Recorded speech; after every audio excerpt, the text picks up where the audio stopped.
Doubt not live में मैं विपिन सिंह फिर से आ गया हूं आपके सामने। लेक्चर नंबर 4 पढ़ेंगे बेटा। पढ़ रहे हैं हम वैद्युत आवेश तथा क्षेत्र। वैद्युत आवेश तथा क्षेत्र पर चौथा नंबर लेक्चर है। आवेश के बारे में ही जान रहे हैं हम, आवेश के बारे में ही पढ़ रहे हैं। आज जो हम पढ़ने वाले हैं वो है आवेश के बहुत ही इंपॉर्टेंट गुण के बारे में, जहां से आपके एग्जाम में प्रश्न बनते हैं। जो आज हम पढ़ने वाले हैं वो एग्जाम में ही नहीं, सिर्फ एग्जाम में ही नहीं, एग्जाम के अलावा भी जो बाहर बाद के एग्जाम है, जैसे नीट का एग्जाम है, जेईई का एग्जाम है, वहां पर भी इस टॉपिक से प्रश्न बनते हैं, जहां से हम आज पढ़ने वाले हैं, जो भी आज हम पढ़ने वाले हैं। तो सभी बच्चे एकदम उत्साह से जोश में रहेंगे, पढ़ेंगे, लग करके पढ़ना है, ठीक है। बहुत ही मजा आने वाला है। आइए देखते हैं क्या है हमारे पास। तो आज हमारे पिटारे में अगर मैं बात करूं बेटा, तो आवेश का क्वांटमीकरण है और दूसरा है आवेश का संरक्षण। तो आवेश का क्वांटमीकरण और आवेश का संरक्षण, ये जो दो चीजें हैं, ये दोनों इंपॉर्टेंट टॉपिक की बात करें, ये बहुत बहुत और बहुत इंपॉर्टेंट टॉपिक है। खास करके पहला वाला आवेश संरक्षण तो थोड़ा सा स्टेटमेंट ही है, लेकिन आवेश का क्वांटमीकरण एक बहुत ही बेहतरीन टॉपिक है या बहुत ही इंपॉर्टेंट टॉपिक है, जहां से क्वेश्चन बनते हैं अच्छे, ठीक है, सही है। चलिए तो आइए स्टार्ट करते हैं, जानते हैं। सभी बच्चे एकदम जोश में रहेंगे भरपूर। एकदम ढीले ढीले बच्चे मुझे पसंद नहीं है, मैं बता दूं। ये ढीले ढीले सुस्त बच्चे मुझे पसंद नहीं है। जोश होना चाहिए, एकदम खाए पिए लगने चाहिए, एकदम खाए पिए तेज तर्राट भौतिक विज्ञान पढ़ने वाले हो तो वैसे ही जोश जज्बा होना चाहिए, है ना। एकदम दम भरना चाहिए कि यार आज तो सर एकदम मतलब आर या पार, वैसा वाला होना चाहिए। राय राय कर देंगे। क्या कर देंगे बेटा? राय राय कर देंगे। आइए स्टार्ट करते हैं। आवेश का संरक्षण का सिद्धांत सबसे पहले जानेंगे, लेकिन उससे पहले मैं आपको एक बार बताऊंगा जो हम अभी तक हमने पढ़ा। क्या क्या हमने पढ़ा, क्या क्या हमने जाना। तो एक बार स्टार्ट करते हैं। आवेश एक फ्लो चार्ट मैं बना रहा हूं। फ्लो चार्ट में बड़ा मजा आने वाला है। देखिए, मैंने आवेश के बारे में बताया, प्यारा सा सुंदर सा छोटा सा आवेश जिसको हम क्यू से निरूपित करते हैं, ठीक है। इसको छोटा क्यू भी लिख सकते हैं आप, छोटा क्यू लिखिए, बड़ा क्यू। आवेश को क्यू से निरूपित करते हैं। अब ये आवेश के प्रकार की बात करें तो आवेश के प्रकार, एक बार एक तरफ प्रकार दिखाऊं तो आवेश दो तरह के हो जाते हैं बेटा। आवेश दो तरह के, पॉजिटिव क्यू या फिर हो सकता है ये नेगेटिव क्यू। क्यू धनात्मक या ऋणात्मक हो सकता है ना। सिंपल सी बात है, ठीक है। अच्छा, ये हो सकता है तो अच्छी बात है। अच्छा, फिर आगे चलते हैं। आगे क्या है बेटा? आगे हम आवेश की बात करें तो गुणों की बात करने स्टार्ट कर देते हैं। आवेश के गुण, एक तरफ गुण की बात करेंगे, एक आवेशन की विधियों की बात करेंगे। तो इसको ऐसा कर लेते हैं, थोड़ा सा आवेश से ही रिलेटेड चल रहे हैं तो आवेश को थोड़ा सा ऐसा कर लेते हैं। एक तो इधर आएंगे, एक तो इधर। तो इधर हम बात कर रहे हैं गुणों की, इधर हम गुणों की बात कर रहे हैं बेटा, और इधर हम बात कर रहे हैं आवेशन विधियों की। आवेशन की विधियां, ठीक है, आवेशन की विधियां। अगर गुणों की बात करें, आवेश के मूलभूत गुणों की बात करें, तो आवेश के मूलभूत गुणों में बेटा, अगर गुणों की बात कर रहे हैं तो आवेश के मूलभूत गुण फिर से बट करके क्या हो जाते हैं बेटा? बट करके ये हो जाएंगे, आवेश के मूलभूत जो गुण है बेटा, ये बट करके हो जाते हैं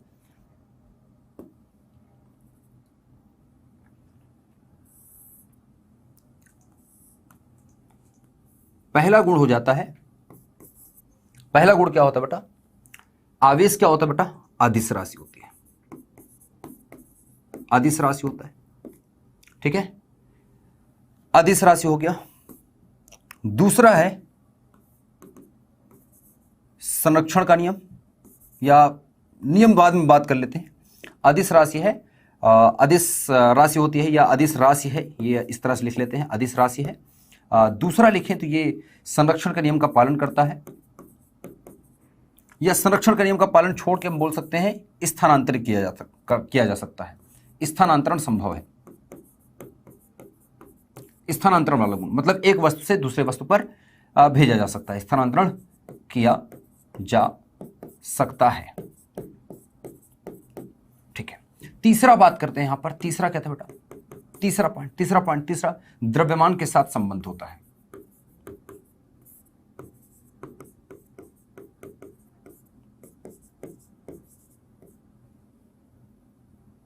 द्रव्यमान के साथ संबद्ध होता है, मतलब जहां पर द्रव्यमान है वहां पर आवेश होगा ही, ठीक है। एक और बचा है, लेकिन एक और मैं एक्स्ट्रा लिख सकता हूं। चौथा पॉइंट मैं लिखूं तो चौथा पॉइंट को मैं थोड़ा सा चलो इधर ही लिख लेते हैं। चौथे पॉइंट को मैं इधर लिख देता हूं, चौथा पॉइंट इधर है। और चौथा पॉइंट है बेटा कि आवेश को जोड़ा जा सकता है। योग का नियम, बीजी योग का नियम का पालन होता है। ठीक है, बीजी योग का नियम पालन होता है, जिसको हम योज्यता का नियम भी बोलते हैं। योज्यता मतलब जोड़ने का नियम। जैसे 1 कूलाम आवेश में 2 कूलाम आवेश जोड़ दे तो क्या हो जाएगा, 3 कूलाम आवेश हो जाएगा। फिर -2 कूलाम आवेश जोड़ दे तो -2 कूलाम आवेश जोड़ने पे घट जाएगा, बचेगा 1 कूलाम आवेश। तो मतलब योज्यता का नियम या बीजीय गणितीय जो संक्रियाएं होती हैं वो पालन करता है। ठीक है, आवेश। अब थोड़ा सा एक्स्ट्रा बात करते हैं यहाँ पर आवेशन की विधियां। आवेशन की विधियों में हमने पहली विधि पढ़ी बेटा, पहली विधि पढ़ी थी यहाँ पर। आवेशन की पहली विधि हमने पढ़ी घर्षण द्वारा। इसको सभी बच्चे बना लेंगे तो हरदम याद रहेगा। दूसरा था प्रेरण द्वारा। तीसरा है बेटा प्रेरणा द्वारा के बाद है स्पर्श द्वारा, स्पर्श या चालन द्वारा। स्पर्श या इसको बोलते हैं चालन द्वारा। तो ये 3 विशेष विधियां हमने पढ़ी थी। अब थोड़ा सा यहां पर एक्स्ट्रा कुछ पढ़ेंगे, जो कि है कुछ मूलभूत नियम, कुछ नियमों की बात करेंगे, कुछ नियमों को देखेंगे। आवेश से संबंधित नियम, या बोल सकते हैं आवेश से संबंधित नियम।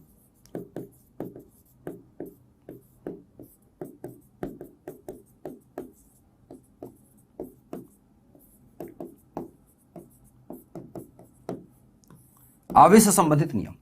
पहला नियम है बेटा, ठीक है, मूलभूत गुणों की बात कर रहे हैं कि आवेश संरक्षित है।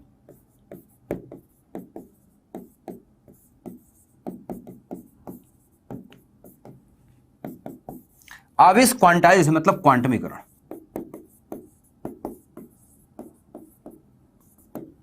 ठीक है, इसके बाद तीसरे की बात करें तो तीसरा क्या आ जाता है बेटा, आवेश संरक्षित है, आवेश क्वांटाइज है, क्वांटमीकरण कर सकते हैं आवेश का क्वांटमीकरण। और एक नियम और है, एक नियम कोई बच्चा अगर मुझे बता पाए तो बड़ी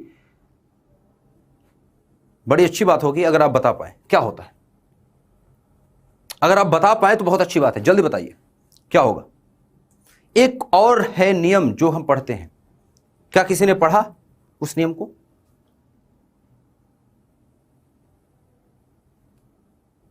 परिभाषा क्यों लिखाना बेटा, मैं भौतिक विज्ञान समझा रहा हूं, आपको पढ़ा रहा हूं। परिभाषा की जहां जरूरत पड़ेगी मैं आपको बता दूंगा। ठीक है, जहां पर परिभाषा की जरूरत पड़ेगी। वैसे परिभाषा आप जानते हैं, परिभाषा तो दुनिया भर की किताब में लिखा है, लेकिन दुनिया भर में इतनी सारी भौतिक विज्ञान की किताब होने के बावजूद भी दुनिया भर के लोगों को भौतिक विज्ञान नहीं आती है ना। दुनिया भर के भौतिक विज्ञान थोड़ी आती है। किताब खरीद लेने से भौतिक विज्ञान की मैं 500 तरह की किताबें खरीद लूँ, हर एक लेखक की किताब, जितनी भी पूरी दुनिया में भौतिक विज्ञान किताब है सब उठा के रख लूँ, तो क्या मुझसे उससे मुझे भौतिक विज्ञान आ जाएगी? नहीं आएगी ना। क्या करना पड़ेगा, समझना पड़ेगा। ठीक है, तो जहां पर जरूरत होती है मैं परिभाषा बता देता हूं। कोई और नियम होता है क्या? तो आवेश से संबंधित एक और नियम पढ़ेंगे जो कि है कूलाम का नियम।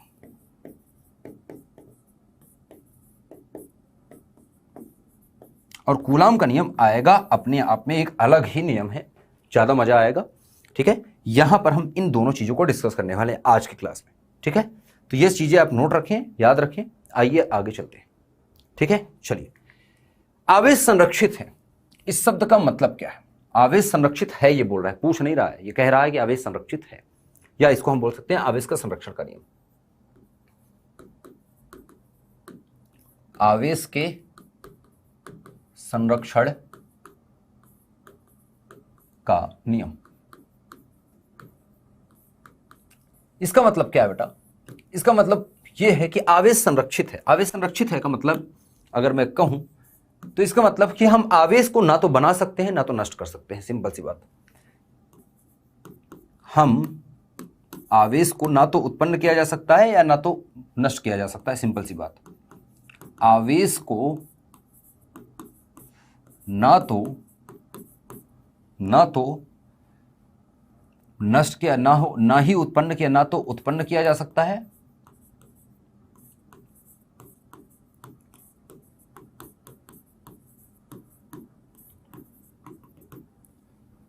और अब इस शब्द से कुछ बच्चे सोचे होंगे अरे सर ये तो सब गलत पढ़ा दिया आपने। आवेश को ना तो उत्पन्न किया जा सकता है और ना ही नष्ट किया जा सकता है।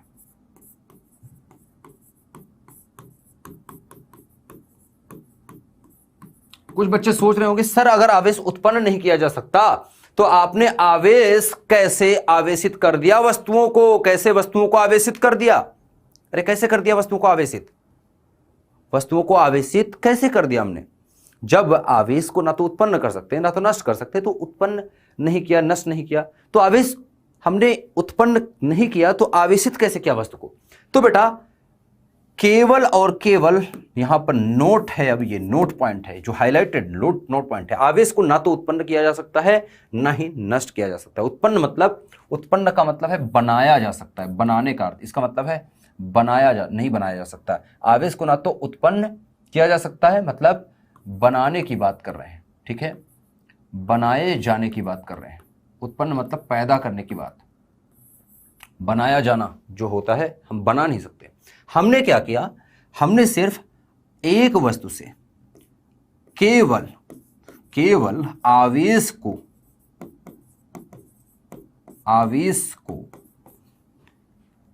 एक वस्तु से दूसरी वस्तु पर स्थानांतरित किया है। स्थानांतरित क्या किया हमने बेटा? एक वस्तु से दूसरे वस्तु पर स्थानांतरित।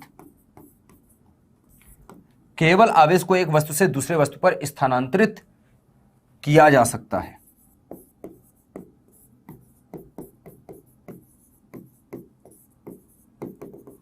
अर्थात इसका मतलब निकला इन दोनों लाइन का, अर्थात प्रकृति का मतलब होता है, मैं बोल रहा हूं तो ब्रह्मांड की बात कर रहा हूं, ठीक है।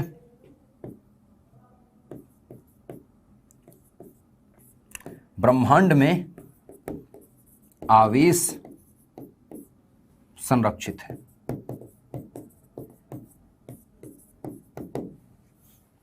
दिस इज इट, खत्म। बताओ ये समझ में आया कि नहीं? हमने क्या किया था, एक वस्तु से आवेश को कुछ निकाल के दूसरे वस्तु पर डाल दिया था, इससे ज्यादा कुछ किया नहीं हमने ये नहीं किया कि आवेश को बना रहे हैं बैठ के। क्या बनाया? क्या सब्जी थोड़ी है कि आवेश को हम बना रहे हैं कि थोड़ा सा नमक डाल दो, थोड़ी सी मिर्च डाल दो। सर अगर एक वस्तु से दूसरे वस्तु पर स्वतंत्रित करेंगे तो एक निश्चित समय पर तो सर आवेश नष्ट होना और खत्म होना दोनों की अलग बात होती है। नष्ट नहीं कर रहे हैं ना आप, जितना आवेश था उतना ही तो कर रहे हो। तुम्हारे पास 50 रुपए है तो तुमने 50 रुपए का कोई सामान खरीद लिया तो वो 50 रुपए बर्बाद थोड़ी हो गया। वो 50 रुपए उस दुकान वाले के पास दे दिया ना आप, तो वो 50 रुपए दुकान वाला है। अब दुकान वाला कहीं और सामान लाएगा तो उसको 50 रुपए दे देगा। अब वो 50 रुपए से कोई और ले जाएगा, वो 50 रुपए कोई और, वो फाड़ के फेंक थोड़ी दिया, नष्ट थोड़ी कर दिया, जला थोड़ी दिया। वैसा ही है, समझ में बात? मैं बोल रहा हूं कि आवेश को आपने नष्ट नहीं किया है, ठीक है। और किसी वस्तु से जब आप बोलते हैं ना कि आवेश जब हम बोलते हैं तो वो द्रव्यमान जहां है वहीं पर आवेश है। हमने कहा था आपको कि आवेश जो है ना वो द्रव्यमान के साथ संबंधित है। हर वस्तु आवेश से मिलकर बनी बेटा, हर वस्तु का द्रव्यमान होता है और द्रव्यमान है तो आवेश है, क्योंकि वस्तु बनी है परमाणुओं से और परमाणु के अंदर ही आवेश है। क्या आप परमाणु नष्ट कर सकते हो? क्या आप परमाणु नष्ट कर सकते हो? क्या आप किसी वस्तु के अंदर से परमाणु खींच के बाहर फेंक सकते हो? परमाणु खींच के फेंकोगे तो क्या है, परमाणु से ही तो वस्तु बनी है, तो मतलब आप तो वस्तु को ही खत्म कर रहे हो।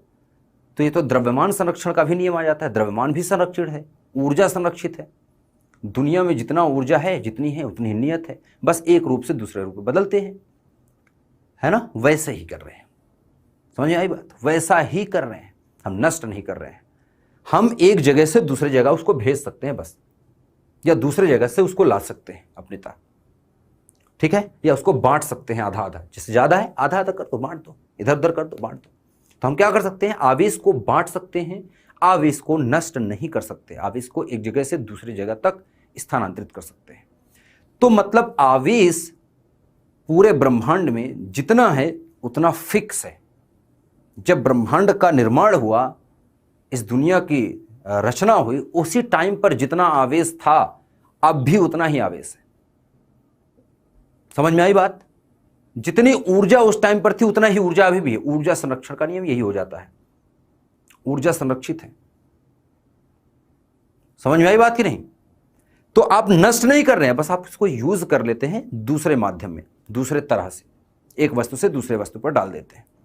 ठीक है, जैसे कि मैं बात करूं, एक एग्जांपल, बच्चा बोल रहा है, जैसे कुछ बच्चे सोच रहे होंगे कि चलिए सर, एक एग्जांपल के तौर पे थोड़ा सा आपको दिखाने की कोशिश करूं। तो कुछ बच्चे ऐसे सोच रहे होंगे कि सर, एक वस्तु पर मान लो कि 2 कूलाम का धनात्मक आवेश पड़ा हुआ है।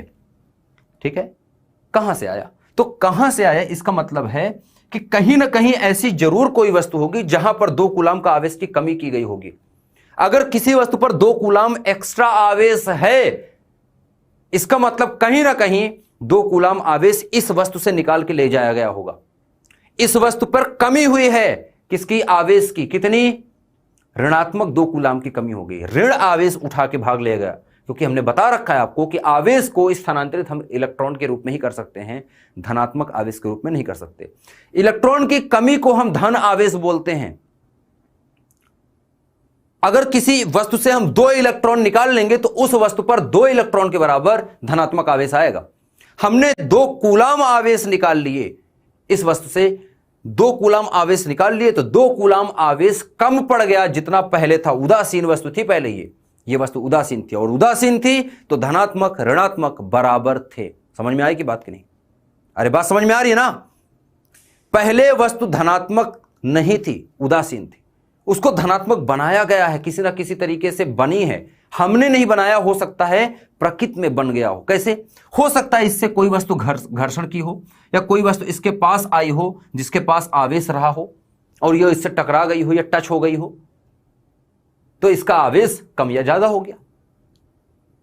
अब अगर मैं इस पर फिर से बाहर से कहीं से हम क्या कर रहे हैं, किसी दूसरी वस्तु से 2 कूलाम ऋणात्मक आवेश पकड़ के लाएं और इसको दे दें।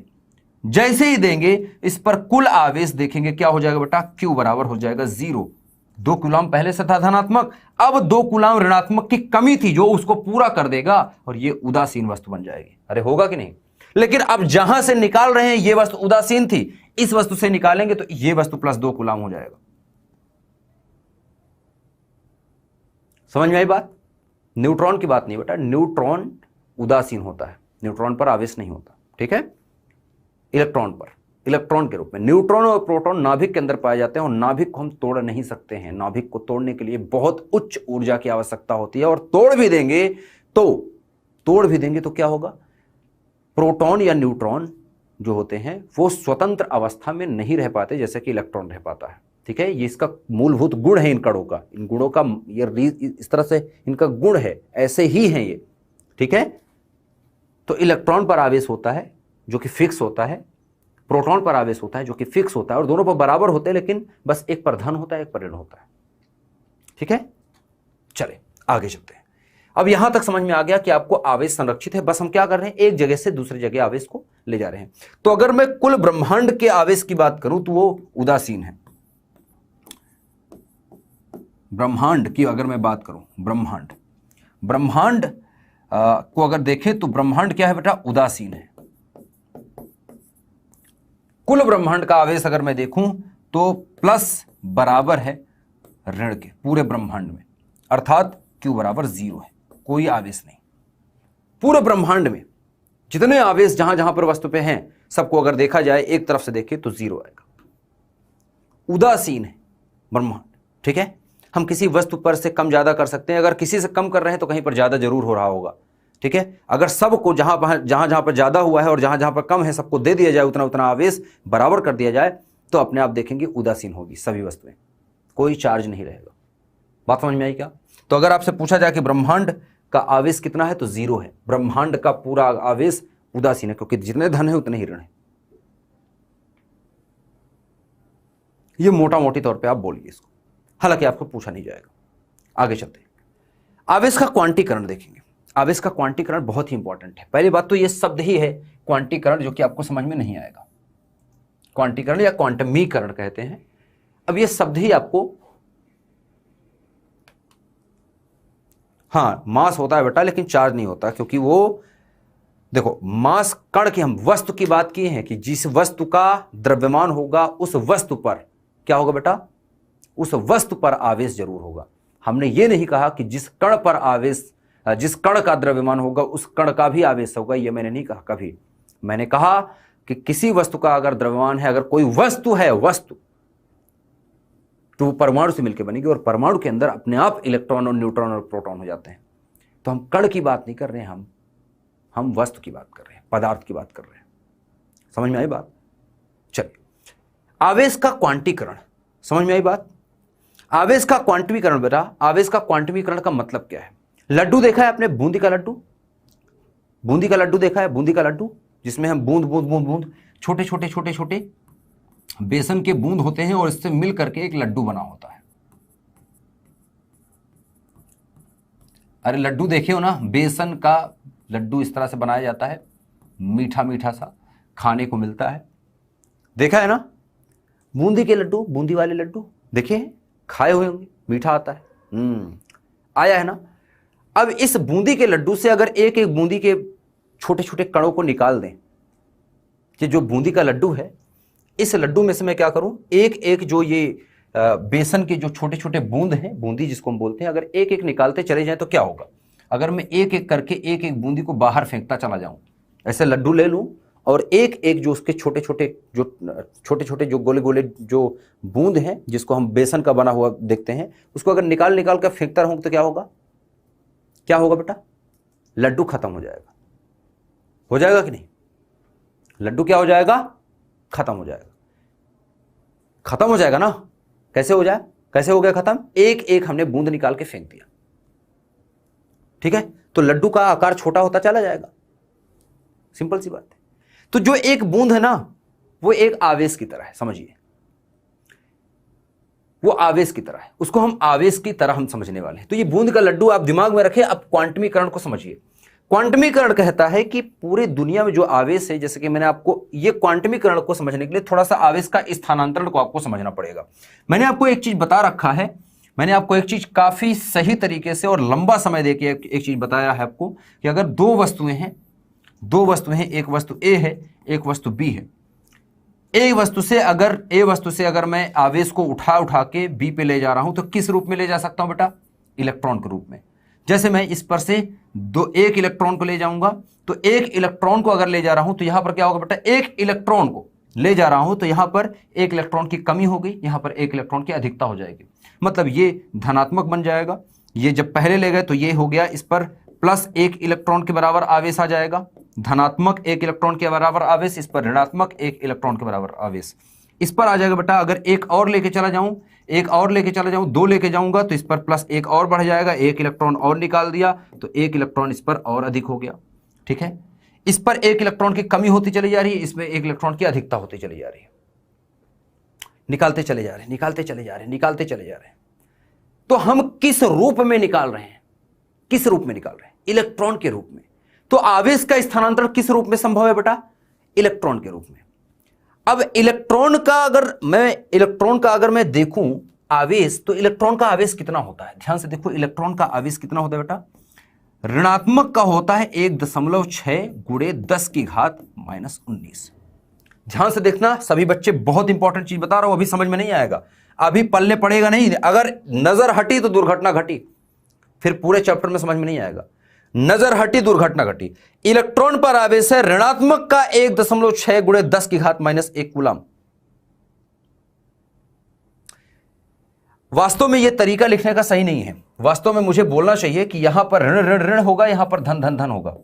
क्यों होगा मैं बताता हूं आपको। सही तरीका होगा कि यहां मैं ऋण लिखूं और यहां पर धन लिखूं। क्यों? क्योंकि एक इलेक्ट्रॉन की यहां पर कमी हो रही है ना, तो माइनस हो गया एक इलेक्ट्रॉन यहां पर, और यहां पर एक इलेक्ट्रॉन प्लस हो गया। यहां पर एक इलेक्ट्रॉन और माइनस किया, यहां पर एक इलेक्ट्रॉन और प्लस हुआ।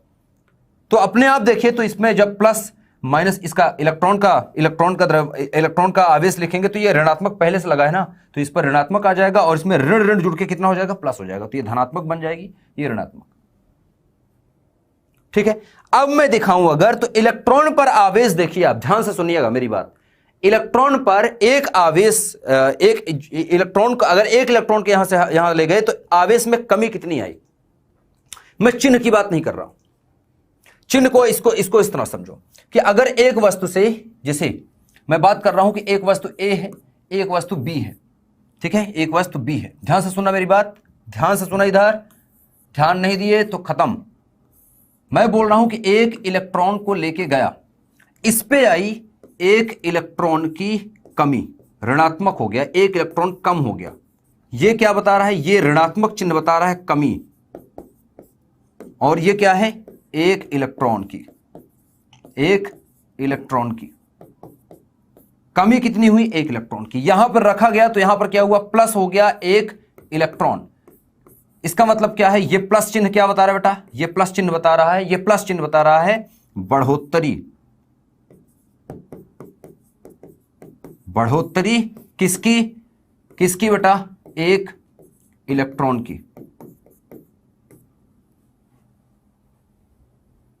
ठीक है, अब देखिए, अब एक इलेक्ट्रॉन की बढ़ोतरी, एक इलेक्ट्रॉन की कमी तक तो ठीक था। अब अगर मैं इलेक्ट्रॉन की जगह इलेक्ट्रॉन को देखो, तो इलेक्ट्रॉन को जब हम एक इलेक्ट्रॉन की कमी लिखते हैं तो कमी के रूप में आवेश कितना जा रहा है, आवेश के अगर चिन्ह को हटा दें हम, तो अगर देखो तो इस पर इलेक्ट्रॉन अगर एक आया तो बढ़ा कितना, यह ऋणात्मक का हो गया 1.6 गुणे 10 की घात -19। इस पर कितना आया, इस पर आया धनात्मक का 1.6 गुणे 10 की घात -19। दोनों पर अगर मैं देखूं, ध्यान से देखो, दोनों पर अगर मैं देखूं तो दोनों पर 1.2 गुणे 10 की 1.6 गुणे 10 घात -19 कूलम यहां पर भी है, और 1.6 गुणे 10 घात -19 कूलम यहां पर भी है। अब देखिए यहां पर अंतर क्या है, अंतर है सिर्फ ये प्लस और ये माइनस, दो चीज अंतर आया है, सिर्फ प्लस और माइनस का, बाकी कोई अंतर आया नहीं है। अंतर आया है सिर्फ प्लस और माइनस का। तो ये जो ब्रैकेट में लाल कलर से सिर्फ और सिर्फ मान लिखा गया है, इसको हम बोलते हैं बेटा ई, इसको हम बोलते हैं सिर्फ ई। ई क्या है मैं बताता हूं आपको, सिर्फ ई बोला जाएगा, मैं इसको सिर्फ ई बोलूंगा, ना तो मैं ऋण लगाऊंगा इसके ऊपर, ना तो धन लगाऊंगा, ये सिर्फ ई है। ठीक है, ई है, ई के पहले प्लस लिखा है तो ये प्लस ई है, ई के पहले माइनस लिखा है तो माइनस ई है, इसको बोलते हैं ई। ई क्या है अब समझिएगा, देखो ये इलेक्ट्रॉन है, ई के ऊपर ऋणात्मक चिन्ह का मतलब इलेक्ट्रॉन है। ठीक है, मैं यहां पर साफ साफ बता देना चाहता हूं कि ई के ऊपर माइनस का मतलब है इलेक्ट्रॉन, ये इलेक्ट्रॉन है। अब क्योंकि इलेक्ट्रॉन को ही एक जगह से दूसरी जगह ले जाया जा रहा है, जिसके वजह से एक पर कमी आ रही है, एक पर अधिकता हो रही है, तो मैं ई को क्या लिखूं, ई क्या है बेटा, तो जो ई है ध्यान से सुनना, ई क्या है, ई को बोलते हैं एक इकाई आवेश।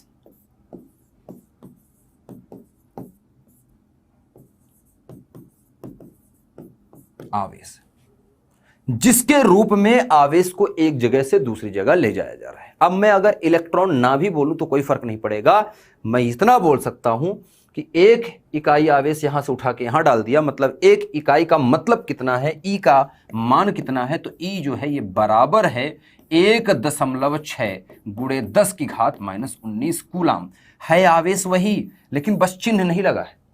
अब मैं कहूंगा कि अगर एक ई निकाल दिया यहां से, यहां पर एक ई लेके चला गया, इसका मतलब एक ई की यहां पर कमी हो रही है, यहां पर एक ई की बढ़ोतरी हो रही है। बात तो वही है ना। तो जहां रखा जा रहा है वहां पर क्या आ जाएगा, ऋणात्मक आएगा, यहां पर कमी आएगी।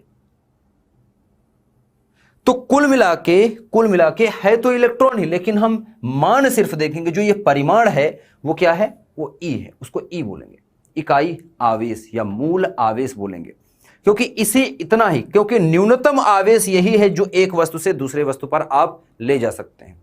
आपसे अगर कहा जाए कि एक वस्तु से दूसरे वस्तु पर कम से कम कितना आवेश आप स्थानांतरित कर सकते हैं, तो एक इकाई आवेश के बराबर, जो कि है एक इलेक्ट्रॉन का आवेश का सिर्फ मान, ठीक है, जो कि है 1.6 गुणे 10 की घात -19। इतने, इससे कम आवेश आप नहीं निकाल सकते किसी वस्तु से। अगर मैं कहूं कि इससे कम आवेश निकाल के दिखाओ किसी वस्तु से, तो नहीं निकाल सकते आप। किसी वस्तु पर जो न्यूनतम आवेश आप निकाल सकते हैं किसी वस्तु से, वो सिर्फ और सिर्फ 1.6 इंटू 10⁻19 कूलाम ही होगा। ठीक है, यहां पर ई को हम स्थानांतरित नहीं करते हैं, सिर्फ और सिर्फ परिमाण लिखते हैं, तो इसको हटा दीजिए, स्थानांतरण हम इलेक्ट्रॉन के रूप में ही करते हैं। ठीक है, ये याद रखिएगा। समझ में आई बात? मतलब कि एक वस्तु अगर ए है, इससे आपको कहूं कि चलो कम से कम इस पर ऐसा कुछ करो, इतना कम आवेश निकालो कि इस पर न्यूनतम आवेश बचे, कम से कम। ठीक है, तो धनात्मक आवेश न्यूनतम लाना है तो 1 इलेक्ट्रॉन के बराबर ही तो कर सकते हो। उससे छोटा आवेश तो है ही नहीं जिसको आप निकाल सकते, उससे छोटा आवेश तो है ही नहीं, तो सबसे छोटा आवेश है, तो इसलिए इसको 1 इकाई आवेश बोल देते हैं। अब आवेश का क्वांटीकरण क्या है? आवेश का क्वांटीकरण ये कहता है कि Q जो होता है, जो आवेश होता है किसी भी वस्तु पर जो आवेश होता है या आवेश स्थानांतरण हम कर रहे हैं, वो क्या होता है? इकाई आवेश के रूप में होता है। अर्थात आवेश का क्वांटमीकरण कहता है जो Q है ये बराबर होता है NE के। इसको अब समझाता हूं मैं आपको। Q बराबर NE, ठीक है, Q बराबर NE। N क्या है यहां पर? N है यहां पर, N यहां पर है बेटा E की संख्या, इकाई आवेश की संख्या, या आप इसको इलेक्ट्रॉन की संख्या बोल सकते हैं। ठीक है, आवेशों की संख्या आप बोल दीजिए इसको, या आवेशित कणों की संख्या जो कि E है। E आप जानते हैं क्या है? इसका चिन्ह के रूप में लिखेंगे। ठीक है, चिन्ह के रूप में लिखेंगे। तो ये संख्या है, सिर्फ और सिर्फ संख्या है, आवेश की संख्या की बात कर रहा है ये। क्यों? कुल आवेश है, किसी वस्तु का कुल आवेश अगर मैं लिखूं, और ये क्या है आप जानते हैं, इकाई आवेश 1.6 इंटू 10⁻19 C। अच्छा, इस सूत्र को कई बार ये ना लिख करके ये लिखा जाता है Q बराबर प्लस माइनस NE। अब प्लस माइनस NE का मतलब क्या है? यहां पर प्लस और माइनस दोनों हो सकते हैं। अगर एक जगह से आवेश हटाया जाएगा तो एक जगह पर आवेश धनात्मक बनता जाएगा, और जहां पर आवेश ले जाके रखते जाएंगे वो आ जाएगा ऋणात्मक। तो कई बार आपको ये वाला भी सूत्र दिखेगा। जब ये वाला सूत्र लिखते हैं तो ये जो संख्या है, इस संख्या को हम चिन्ह के साथ लिखेंगे तो अपने आप ये चिन्ह आ जाएगा। लेकिन इस सूत्र में हम पहले ही चिन्ह लिख देते हैं कि अगर चिन्ह में अगर कहीं पर बढ़ रहा है तो प्लस लिखेंगे, आवेश घट रहा है तो ऋण लिखेंगे। ठीक है, सिंपल सी बात। जैसे किसी वस्तु की बात करो, कोई वस्तु है, इस पर अगर Q आवेश है, ठीक है, इस पर अगर Q आवेश है या Q कूलाम आवेश है, ठीक है, मान लो इसमें आवेशों की संख्या या इलेक्ट्रॉनों की संख्या मैं कहूं कितना है बेटा? आवेशित कणों की संख्या जिसको हम इलेक्ट्रॉन बोलते हैं, इसकी संख्या n है। ठीक है, और आवेशित कण की एक को हम बोलते हैं E है, या इलेक्ट्रॉन का माइनस, इलेक्ट्रॉन माइनस नहीं लिखेंगे, इकाई आवेश E है इसका, हमें पता है, तो हम लिखेंगे इसका कुल आवेश अगर लिखेंगे तो Q बराबर लिखेंगे NE के। Q बराबर NE। अगर एक वस्तु से दूसरे वस्तु पर ले जा रहे होंगे तो हम लिखेंगे ऋणात्मक या धनात्मक का। ठीक है, जैसे मैं यहां पर दूसरा एग्जांपल लूं, ये वस्तु A है, ये वस्तु B है। यहां से एक वस्तु पर से एक इलेक्ट्रॉन को मैंने हटाया और डाल दिया। मान लो n इलेक्ट्रॉन, n आवेशों को यहां से यहां डाल दिया। ध्यान से सुनना, n आवेश को यहां से ले गया। मान लो NE को मैं यहां से उठा के यहां डाल दिया, तो यहां से उठा रहा हूं तो यहां पर क्या हो रही है? कमी आ रही है। कमी आएगी तो ये धनात्मक बनेगा, इस पर बढ़ोतरी हो रही है, ये ऋणात्मक बनेगा। ठीक है, तो ये ऋणात्मक बन जाएगी वस्तु। ठीक है, ये ऋणात्मक बन जाएगी वस्तु और ये बन जाएगी धनात्मक वस्तु। तो कितना आवेश इसमें से कम हुआ? इस पर आएगा Q बराबर आ जाएगा प्लस का NE, और इस पर आएगा Q बराबर माइनस का NE, चिन्ह के साथ। आवेश का मान बराबर है, बस चिन्ह अलग अलग है। इस पर धनात्मक आएगा, इस पे क्योंकि कमी हो रही है तो धनात्मक आएगा, अधिकता हो रही है तो ऋणात्मक आएगा। सिंपल सी, सही है। किसी को कोई दिक्कत हो, कोई प्रॉब्लम भी बता सकते हैं। क्लियर है ना? ऐसा तो नहीं ऐसे हवा में चल रहा है। तो यह सूत्र बहुत इंपॉर्टेंट है, इसी को बोलते हैं आवेश क्वांटमीकरण। क्वांटमीकरण का मतलब आवेश को एक एक गिन सकते हो, मतलब हम इस वस्तु से एक एक आवेश को एक एक करके निकाल सकता हूं। मतलब प्रकृति में जितने भी आवेश पाए जाते हैं वो इकाई आवेश के रूप में ही संभव हैं। सिंपल सी बात। क्वांटमीकरण का मतलब, क्वांटमीकरण कहता है कि जो प्रकृति में आवेश है उनको हम इकाई आवेश के रूप में ही एक जगह से दूसरी जगह स्थानांतरित कर सकते हैं, या इसको दूसरे शब्द में बोलें कि प्रकृति का जो आवेश है वो क्वांटाइज्ड है। क्वांटाइज का मतलब क्वांटा मतलब होता है एक टुकड़ा, एक एक टुकड़े में ले जा सकते हैं जैसे, तो एक एक इकाई है, एक एक इकाई आवेश के रूप में ही हम एक वस्तु से दूसरे वस्तु पर ले जा सकते हैं। ठीक है, तो क्वांटाइज्ड आवेश बोलते हैं। क्वांटाइज्ड अंग्रेजी शब्द है, क्वांटमीकरण, क्वांटाइज्ड, क्वांटम मैकेनिक्स आप पढ़ते हैं। क्वांटा का मतलब होता है अपने आप में जो एक अकेला पूर्ण हो, पर्याप्त हो, ठीक है, उसका किसी और में कोई भाग ना हो, अपने आप में जो फिक्स हो, नियत हो, ठीक है, क्वांटा का मतलब हो जाता है। ठीक है, क्वांटाइज का मतलब हो गया कि वो उसी रूप में, उसी के मल्टीप्लीकेशन में है। जैसे ई के मल्टीप्लाई में एन है, जैसे मैं कहूं कि एक वस्तु से 10 इकाई आवेश निकाल दिए तो प्लस आ जाएगा 10 गुणे ई। जैसे एग्जाम्पल के तौर पर एक सवाल करते हैं, आपको समझ में आएगा। आपको एक सवाल दिया गया है कि एक वस्तु ए है, एक वस्तु बी है। ए वस्तु से बी वस्तु पर 50 ई आवेश निकाल दिया गया, 50 ई आवेशों का स्थानांतरित कर दिया। तो आपको बताना है ए पर कितना आवेश होगा और बी पर कितना आवेश होगा, और इसकी प्रकृति भी बताना है कि क्या होगी दोनों की। ए और बी पर आवेश बताना है। सिंपल सी बात है, यहां से आप जब निकालेंगे तो क्या आएगा बेटा, क्योंकि आपने 50 आवेशों को स्थानांतरित किया, तो किस रूप में किया है, ई के रूप में। कितने बार, एक बार, 1 2 3 4 करते करते आपने 50 ई निकाल दिए, 50 इकाई आवेश आपने यहां से वहां पर भेज दिए। तो अगर ए पर बात करूं तो ए की अगर बात करूं तो ए पर आवेश आ जाएगा Q बराबर, या क्यू ए बोल दो, क्यू ए पर, ठीक है, आवेश ए पर और आवेश बी पर, ठीक है। तो क्यू ए अगर मैं लिखूंगा तो क्या आ जाएगा, इस पर हुआ है कमी, मतलब क्या हो गया, धनात्मक आएगा, तो प्लस का आ जाएगा कितना बेटा, एन का मतलब है 50 और ई का मतलब कितना आ जाएगा, ये आ जाएगा क्यू ए बराबर आ जाएगा धनात्मक, प्रकृति क्या हो गई, धनात्मक ही हो गया 50 और गुणा ई का मतलब कितना बेटा 1.6 इंटू 10⁻⁻19 कूलम। तो ये आ जाएगा 50 का गुणा कर लेंगे, क्यू ए बराबर आ जाएगा 5 से 16 पंचे 80, 8, ठीक है, 0 खत्म हो जाएगा, गुणे हो जाएगा 10⁻⁻19 कूलम। तो कितना आवेश आ गया, ये धनात्मक का आ गया है 8 गुणे 10⁻⁻19 कूलम आवेश ए पर आया। और इतना ही आवेश आ जाएगा, इतना ही आवेश बी पे आएगा, मतलब क्यू जो बी पे आएगा वो भी आएगा लेकिन ऋणात्मक आएगा, 8 गुणे 10⁻⁻19 कूलम, ठीक है, इतना ही ऋणात्मक आवेश इस पर आएगा। दोनों पे आवेश बराबर आएंगे, लेकिन सिर्फ एक में धनात्मक होगा, एक पर ऋणात्मक होगा, ठीक है। इस पर -85 है, इस पर +85 है। तो आवेश को हम ई के रूप में ही ले जा सकते हैं, ठीक है, आवेश को हम ई के रूप में ही जा सकते हैं। जैसे समय आप देखते हैं तो समय सेकंड के साथ ही बढ़ता है ना, एक सेकंड होते होते तब जाके 1 मिनट बनता है, फिर 1 मिनट 1 साल बनता है, एक मिनट बन के 1 घंटा बनता है, एक घंटे जुड़ करके एक दिन बनते हैं, एक दिन जुड़ करके एक महीना बनता है, एक हफ्ता जुड़ करके फिर महीने जुड़ करके साल बनता है, और साल जुड़ करके क्या बनते हैं बेटा, सदियां बनती हैं। तो एक साल ऐसा नहीं हो सकता ना कि अचानक से दूसरा साल स्टार्ट हो गया, हर एक समय, हर एक सेकंड बढ़ता है, एक सेकंड बढ़ रहा है। तो ये पूरा एक समय जैसे चल रहा है ना, थोड़े टुकड़े बढ़े हैं तब जाके एक साल कंप्लीट होता है, वैसा ही प्रभाव दिखता है। तो क्वांटाइज्ड है, हर एक समय को देखो, समय की छोटी इकाई जो ली गई है वो समय क्या है, सेकंड है। एक सेकंड होते होते 1 साल हो जाता है। वैसे ही एक इलेक्ट्रॉन निकाल के हम कुछ आवेशित कर देते हैं वस्तु को, ठीक है। तो इस तरह से हो गया। आज के लेक्चर में हमें यही समझना था बेटा, ठीक है, आज के लेक्चर में हमें यही समझना था कि आवेश क्वांटाइज्ड है, आवेश का मतलब क्या है, क्वांटमीकरण क्या है, आवेश संरक्षित है तो इसका मतलब क्या है ना। तो आज हमने बहुत ही इंपॉर्टेंट चीज सीखी आवेश के बारे में। नेक्स्ट लेक्चर में आपको बता देता हूं, अभी क्विज आने वाला है। क्विज के लिए तैयार हो कि नहीं, पहले ये बताओ।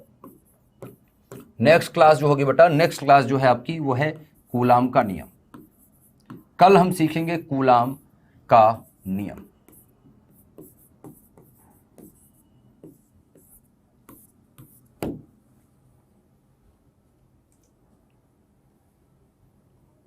क्विज के लिए तैयार हो कि नहीं?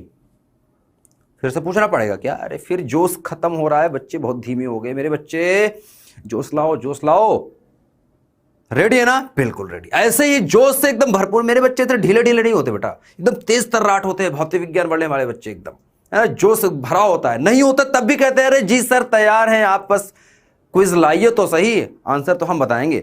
लो फिर बताओ, ठीक है। अच्छा ये छोटा सा चीज जो था इसको मैं क्विज के बाद बताऊंगा, ठीक है। जल्दी से क्विज का पहला क्वेश्चन आ गया आपके सामने, जल्दी करिए, जल्दी से आंसर बताइए, बताएं। बहुत ही छोटी सी चीज है, बोलिए बोलिए बोलिए।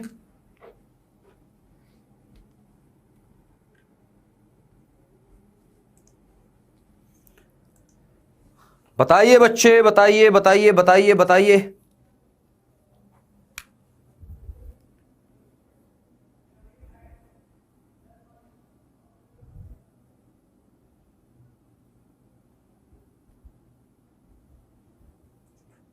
थोड़ा सा टाइम ज्यादा दिया है इसके लिए, मैंने 45 सेकंड का समय दिया है, हल करके बताइए। और क्लास मेरी अगर लगा रहे है कोई बच्चा, अगर सच में सीरियस है और फिजिक्स सीखना चाहता है तो अपने नोटबुक कॉपी वगैरह लेके बैठे, कॉपी पेन हाथ में होना चाहिए, मोबाइल सामने रखा हो, ईयरफोन कान में लगी होनी चाहिए और क्लासेस सही से अटेंड करनी। ये ढीला ढीला ढीला ढीला मुझे काम पसंद नहीं है।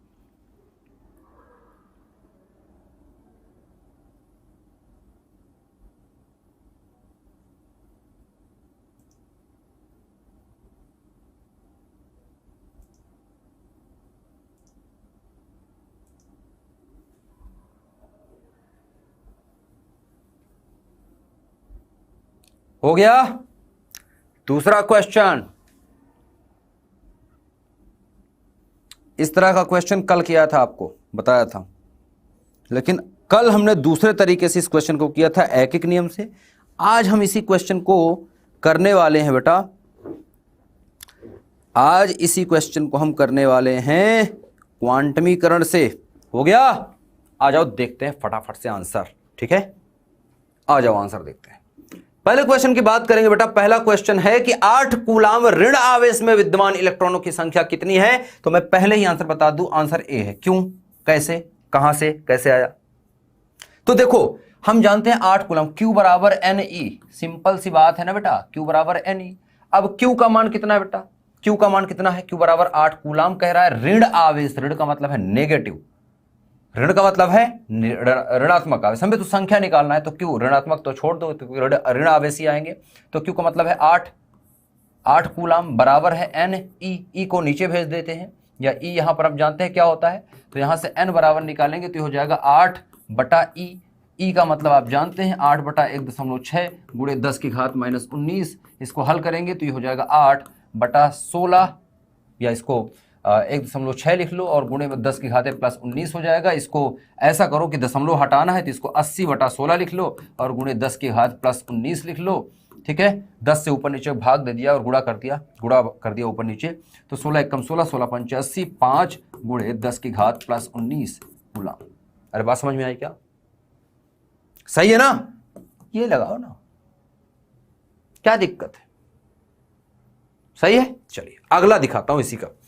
किसी अनावेशित वस्तु पर 1 कूलाम आवेश होने के लिए उसमें से कितने इलेक्ट्रॉन निकालने? मतलब ये कह रहा है कि एक वस्तु है, उदासीन है, उदासीन मतलब अनावेशित है, इस पर आवेश नहीं है, इसमें से कितने हम इलेक्ट्रॉनों को निकाल दें, इलेक्ट्रॉनों की संख्या कितनी हो। मान लो n निकाल दिए तो इस पर आवेश Q बराबर कितना आ जाना चाहिए? 1 कूलाम। कितना हो जानी चाहिए? 1 कूलाम। 1 कूलाम आवेश अगर इस पे लाना है, ठीक है, 1 कूलाम कौन सा आएगा? धनात्मक आवेश आएगा बेटा। इलेक्ट्रॉन को निकालेंगे तो धनात्मक आवेश। तो हमें पूछा है n की संख्या बताओ, तो हम जानते हैं Q बराबर NE। तो हम जब Q बराबर NE लिख रहे हैं तो n का मान निकालना है, n बराबर हो जाएगा Q बटा E। Q का मान आपको पता है 1 कूलाम, बटा E का मान पता है 1.6 गुणे 10 की घाते -19। हल करेंगे तो हो जाएगा 1/1.6, या इसको 10/16 लिख लो और गुणे में 10 की घाते +19 कर लो, इसको भाग दे लो, इसको देंगे भाग तो कितना आ जाएगा? 6.25 इंटू 10 + 18 आ जाएगा।